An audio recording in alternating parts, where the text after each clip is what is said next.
Buenas tardes, muy bienvenidos. ¿Cómo están? Es miércoles 10 de junio, aunque bien podría parecer que estamos en octubre, vista la predicción meteorológica que viene para los próximos días. Volveremos al otoño meteorológicamente hablando, así que si pueden, aprovechen esta tarde para pasear. No lo hagan hasta las 3 de la tarde, porque hasta esa hora más o menos vamos a estar nosotros aquí.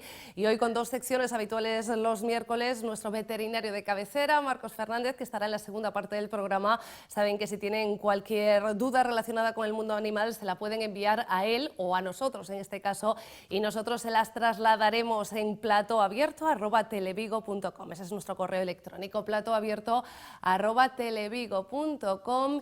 Y en el día en el que se aprueba ese ingreso mínimo vital vamos a intentar recordar con David Alfaya qué era aquello de la ley de la segunda oportunidad.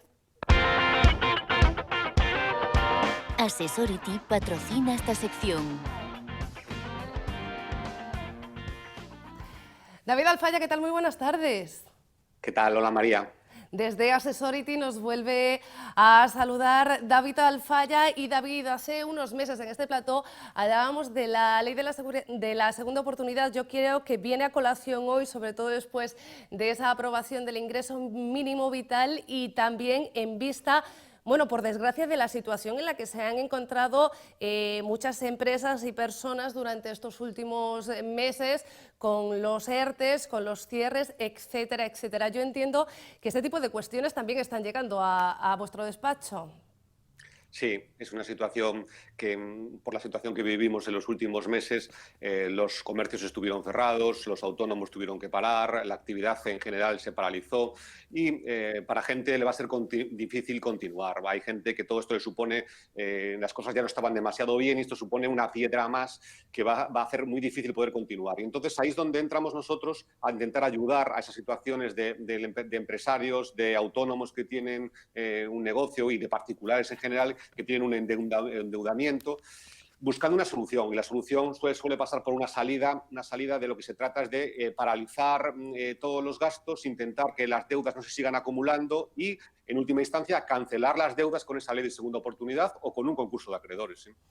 Ojo, yo entiendo que siempre, y pese a las dificultades, antes de decidir echar el cierre, asesorarse, porque entiendo también que hay diferentes préstamos y opciones, como estás diciendo, a los que siempre nos podemos acoger antes de buscar una solución definitiva, ¿no?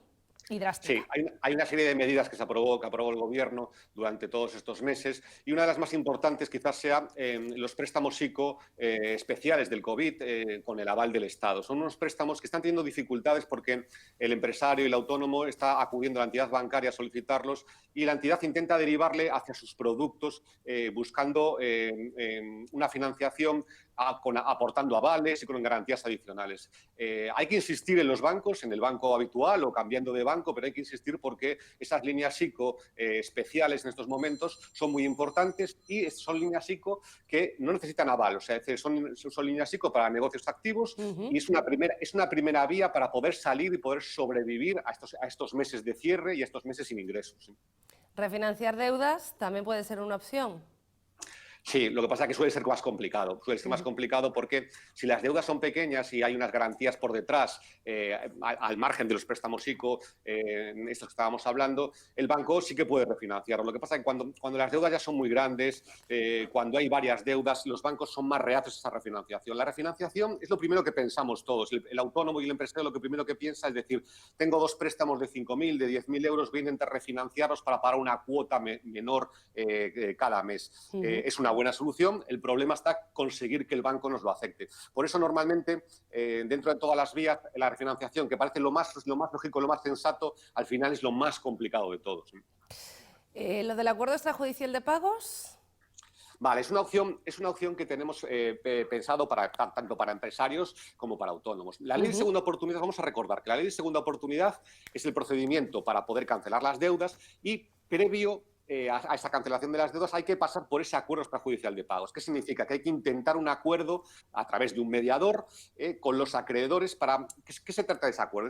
En ese acuerdo lo que se trata es de fraccionar el pago en un máximo de 5 años e incluso con un descuento o una quita de la deuda, ¿no? Esto funciona para los autónomos que van a entrar en ley de segunda oportunidad, pero también hay una acción muy interesante, ese acuerdo extrajudicial de pagos para empresas. Cualquier empresario, una SL, un negocio que no está funcionando bien, puede forzar ese acuerdo extrajudicial de pagos. ¿Por qué el acuerdo extrajudicial de pagos? Porque se hace a través de un mediador. Muchas veces hablas con tu proveedor, con un acreedor, incluso con el banco, le planteas, le dices que no puedes pagar y te complica mucho las cosas. El acuerdo extrajudicial de pagos se hace a través de un mediador y es una manera de ayudar a que esa negociación y ese acuerdo, no solo con un acreedor, puede ser incluso con 5 o con 10 acreedores, llegar a ese acuerdo.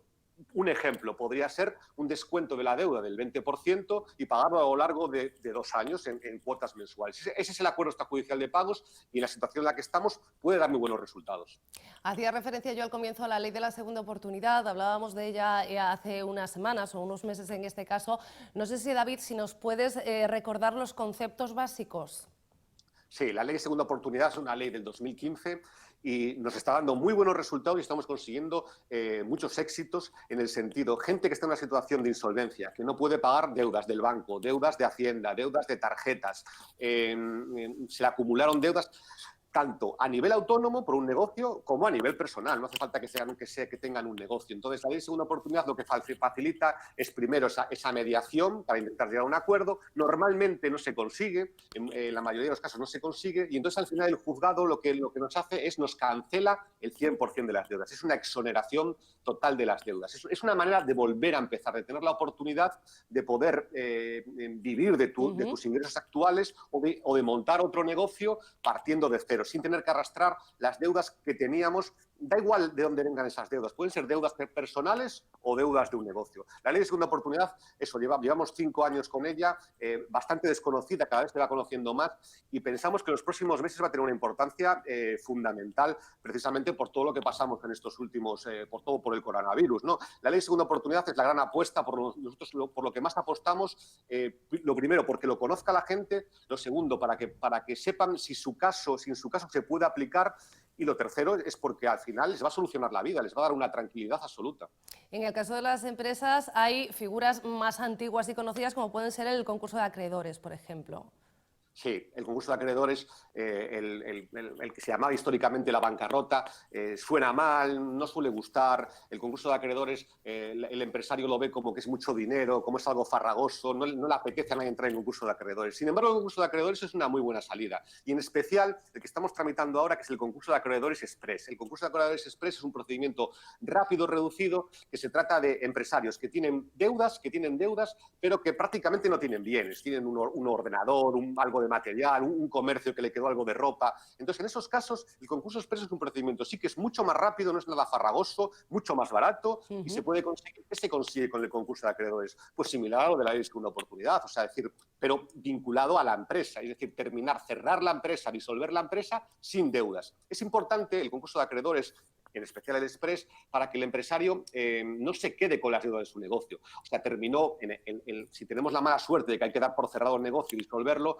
que quede ahí las deudas, que no pasen a formar parte de sus deudas personales y que le pueda afectar a su patrimonio. Es separar la vida de la empresa de la vida personal. El concurso express es una muy buena solución también para empresarios. David, en todo caso, lo importante ahora es mirar hacia adelante, hacia el futuro, hacia esa nueva normalidad a la que tendremos que enfrentarnos seguramente durante al menos unos meses, hasta que llegue una vacuna viable o algún medicamento que efectivamente nos libre de las consecuencias más graves de la enfermedad. Mientras tanto, es cierto que algunos negocios tendrán que cerrar, pero lo ideal es repensar esos negocios para adaptarlos. Y como te escuchábamos sobre todo en la primera parte de tu intervención, hay muchas herramientas, simplemente hay que asesorarse bueno, pues para intentar tirar, porque claro, esto no es cuestión de unos meses, no es pues monto otra cosa y ya está. Es cuestión de que probablemente tendremos que cambiar nuestra forma de pensar, vivir e interactuar, ¿no? Es fundamental adaptarse, poder ser capaces de adaptarnos a estos cambios que estamos sufriendo, buscar la manera de, no, evidentemente, el cerrar un negocio es la conclusión final, es el último paso de todos. Lo primero hay que buscar siempre, buscar cómo sobrevivir, buscar cómo adaptarnos a los nuevos tiempos, buscar cómo adaptarnos pues, a las nuevas tecnologías, a Internet, buscar cómo vender en otros mercados, eso es lo principal. Lo que tenemos que ser conscientes también es que no nos tenemos que obcecar con nuestro negocio. Nuestro negocio, el que tiene un negocio, el que tiene una empresa, todos ponemos el máximo cariño y el máxima ilusión en ella, pero las estadísticas son muy claras. Las empresas no sobreviven a los 4 años, el 90% de las empresas no sobreviven a los 4 años y una de cada 10 startups cierra en el primer año. O sea, quiere decir que debemos ser más de adaptarnos, pero también aprender del fracaso para volver a hacer cosas de nuevo. Hay una frase que a mí me gusta mucho, que es la de fracasa pronto y que te cueste el menos dinero posible. Lo que se trata es de fracasar para aprender y que eso nos sirva para volver a reinventarnos o adaptar el negocio. A veces el fracaso no tiene por qué llevar simplemente directamente al cierre, pero sí a transformarnos y adaptarnos. Eso es fundamental. David, nosotros que ya nos hemos reinvertido en este nuevo formato digital, si te parece, seguimos aprendiendo más contigo el próximo miércoles. Perfecto, María. Nos vemos el próximo miércoles. Un beso enorme y hasta entonces a la misma hora.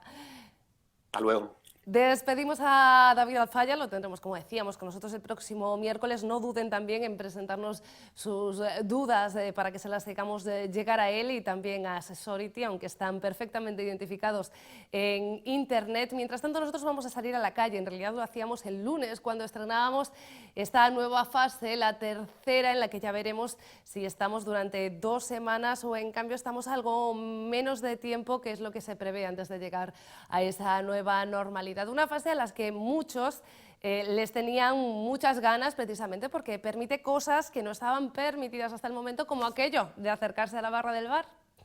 ¿Qué podemos hacer en esta tercera fase? Lo primero, que nos quede claro, seguir usando mascarilla y manteniendo una distancia de seguridad de 2 metros. Pero así las cosas, hay grandes avances en esta nueva etapa, como la movilidad interprovincial. Galicia pasa a ser un territorio único a efectos de movilidad geográfica y hemos encontrado ya quién lo va a aprovechar. Pues ir a visitar a mis hermanas a La Coruña. Soy de aquí, pero ellas están allí trabajando, entonces desde hace 2 meses y medio no nos vemos. Es también la fase del cine y del teatro. Ayer decíamos, tenemos unas ganas de ir al cine y dijimos, ¡ay, fase 3! Vamos a ver si abren. En general algún espectáculo, alguna cosa, ¿sabes? Teatro. No, a nosotras que somos muy fans de eso nos gustaría mucho. A partir de hoy podemos reunirnos ya en grupos de 20 personas, sin franjas horarias para ningún grupo de población. Podemos ser más en determinados lugares, 25 personas en velatorios, 50 en entierros. Los centros de culto pueden llenar hasta el 75% de su capacidad, igual que las bodas, con un máximo de 75 invitados en el interior, 150 al aire libre.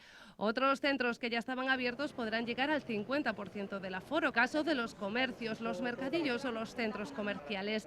También la hostelería, que ya habilita la barra, otra cosa que nos cuentan muchos echaban de menos. Sí, bastante gente ya. Había gente ya asidua a la barra que la necesitaba. Podemos usar la barra.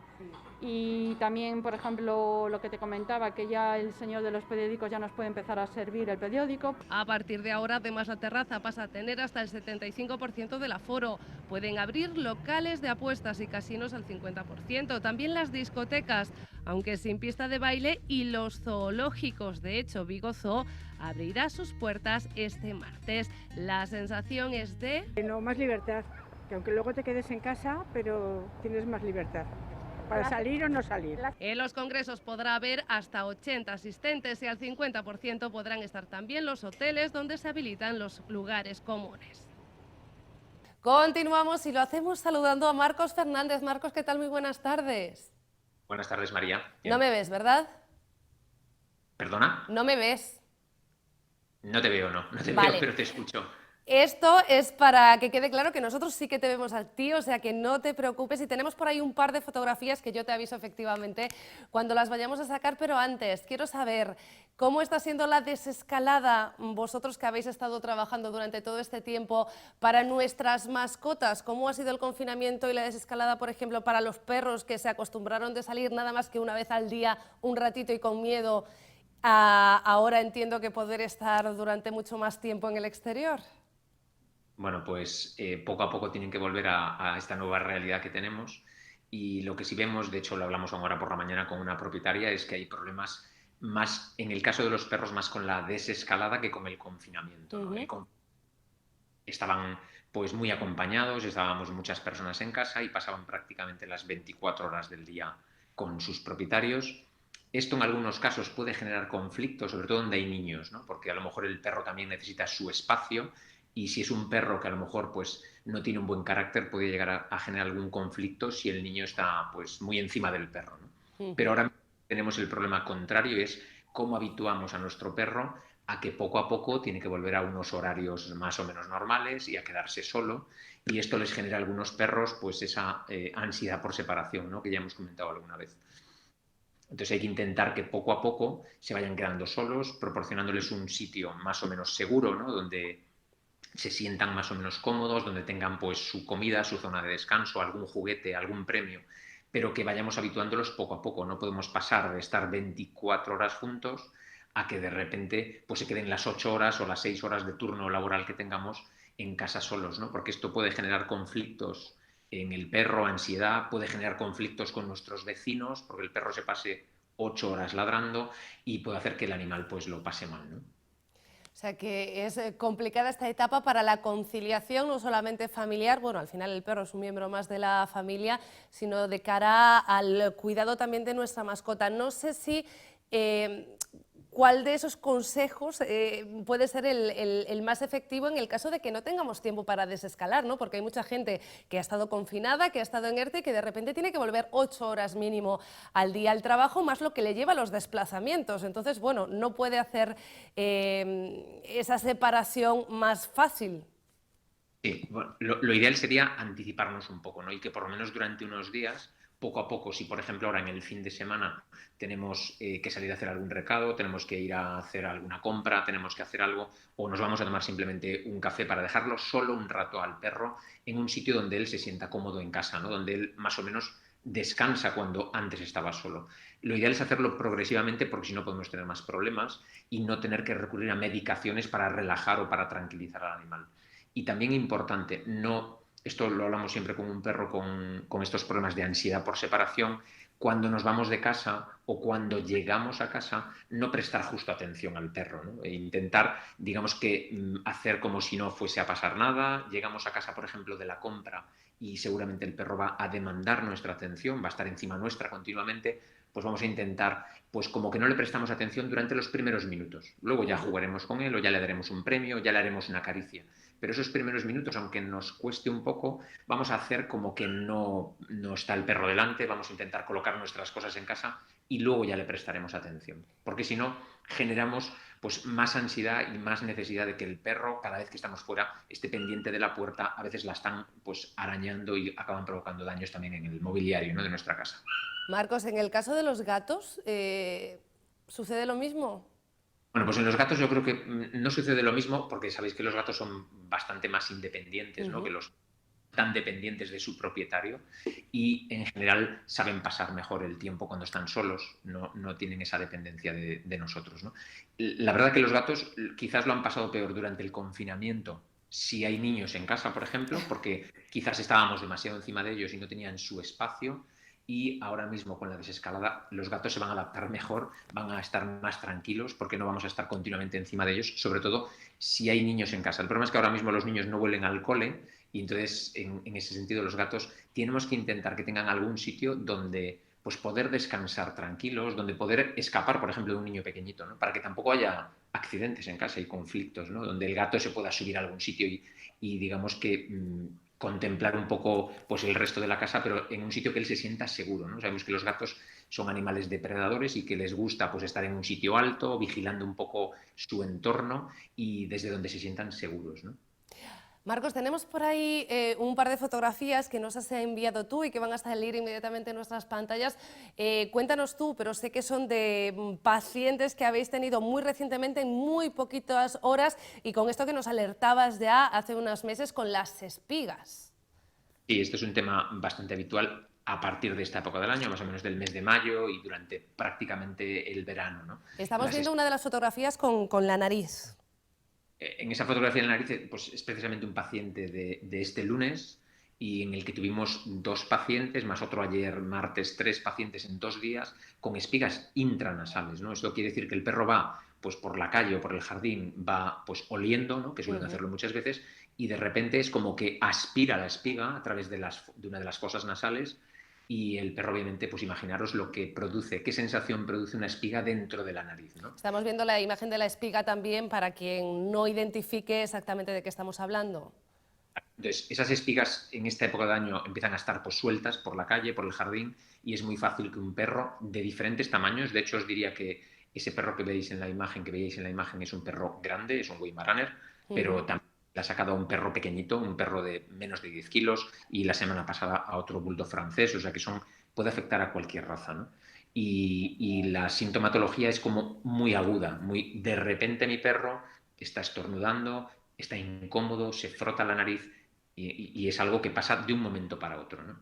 Si sospechamos de esto, deberíamos de intentar pues, acudir al veterinario para intentar hacer una exploración de la nariz, para lo cual la mayoría de las veces es necesario sedar o anestesiar al animal, porque si no, el perro lógicamente no se deja introducir ese cono o el rinoscopio dentro de la nariz, ¿no?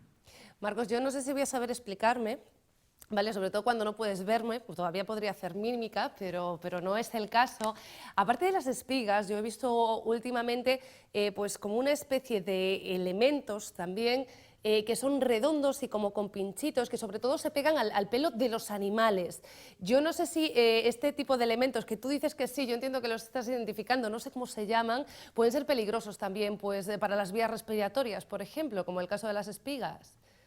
Es más difícil que esto entre en las vías respiratorias porque son una especie de bolita, ¿no? Lo que tú describes como una ¿Sí? semilla con unos pinchitos alrededor, y es más difícil que esto entre por la nariz. Además, el problema de las espigas es que tienen, ¿sabes? Que se clavan, ¿no? Tienen una Sí. zona que es como dura y además tienen lo que nosotros llamamos las aristas, que son estos pelos, ¿no? Que salen de la espiga y que entra dentro de la nariz, por ejemplo, esas aristas se abren cuando quieres expulsarla hacia afuera. Por eso no salen nunca, porque entran en una dirección, pero en la dirección contraria se quedan retenidas por esos pelos que se abren y que no dejan salirla hacia afuera, ¿no? Por eso hay que intentar sacarla siempre. Y también hay que recordar que no solo entran en la nariz, las espigas las sacamos habitualmente casi de cualquier sitio, ¿no? De los oídos de muchos perros, de la piel. Muchas veces pensar en perros de pelo largo, como Landra, ¿no? Como mi perra, que la conocíais, la espiga se queda pegada en su pelo y luego poco a poco puede ir penetrando la piel y llegar a pasar al subcutáneo del perro. Es decir, esto es como un pincho que poco a poco va entrando y que se mete debajo de la piel y que al final acabará formando como una especie de absceso, ¿no? Sabemos cómo solucionarlo, nos lo has contado tú, pero cómo prevenirlo, complicado, ¿no? Es complicado. Bueno, por ejemplo, en los perros de pelo largo, muchas veces en el oído lo evitamos depilando, cortando el pelo de la zona de la cara interna de la oreja, para que no se espigas. En la zona interdigital también, pero sobre todo lo más importante es, si voy a una zona de jardín donde haya espigas, revisar pues esos sitios, los dedos, los oídos, la zona de la cara. A veces entran en el párpado incluso, ¿no? Y se meten debajo del párpado, en el ojo. Entonces hay que revisar todas esas zonas. Y si, por ejemplo, voy con mi perro al jardín y empieza a estornudar de forma repentina, pensar que puede tener una espiga dentro e intentar ir al veterinario. De hecho, ayer por la tarde-noche pasó con otro perro más y la dueña venía, mi perro estornuda desde ayer, no para de estornudar, y hoy le he visto una mancha de sangre en la nariz y tenía dentro otra espiga como esta que visteis ahí. Pues cuestiones a las que estar atento. Hemos dado ya el correo electrónico de Plato Abierto, lo voy a recordar de nuevo, platoabierto@televigo.com, para aquellos espectadores que puedan tener preguntas. Empezamos desde ya a responderlas. Bueno, desde ya no, Marcos, en tu caso lo haremos el próximo miércoles, más o menos sobre esta hora, ¿te parece? María. Muchísimas gracias por atendernos. Vosotros, venga, gracias. Y a ustedes, señores, gracias por estar ahí. Mañana más. Un beso.